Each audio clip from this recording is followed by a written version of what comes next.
Hey there, I'm Dr. Stephanie Falk, and the month of May is Mental Health Awareness Month.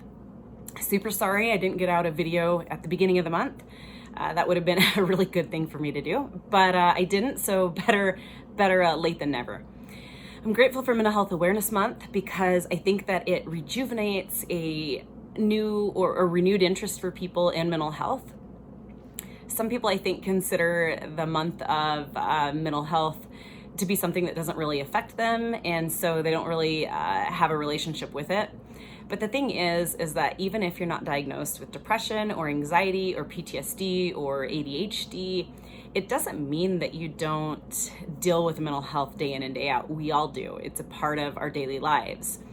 The way that we take in experiences and cultivate thoughts around them, automatic thoughts, thoughts that continue to stimulate in our head, the way that we relate to people, understand people, the way that we move through, process emotion, that's a daily thing, and that affects all of us. So it might not be problematic for you, which is wonderful, which says to me that you've gleaned really good habits as it relates to thinking, as it relates to relating to others, to yourself, and processing emotion.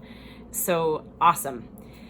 But if you have hiccups on occasion and you find yourself feeling really discouraged or super stressed and anxious and might not meet criteria for a diagnosis, it's still really important, I think, to take a step back and to consider, well, what am I doing in terms of thinking that I might be able to shift that would help me feel a little bit better?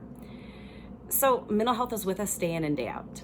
And like I said, if it's smooth sailing for you, then you probably already have really amazing habits and you don't stop to think, wait, how do I think about things? How do I process? How do I relate? Because it's just not a problem. But when we have a problem, I think it suggests a time to take a step back and to say, all right, what can I do a little bit differently here? Again, whether or not you meet criteria for a clinical diagnosis.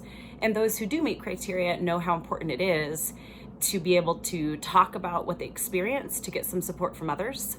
And unfortunately, there's been such a stigma related to mental health for such a long time that it can be really challenging to talk about what they're thinking or feeling or experiencing in their relationships if someone has been diagnosed with a clinical diagnosis. So I hope that as we move through the end of the month, that you might be able to consider a little bit more, what are my habits and thoughts as I interact with people? Do I have characteristic ways of understanding people? Do I have habits as it relates to the way that I interpret events and experiences that I have?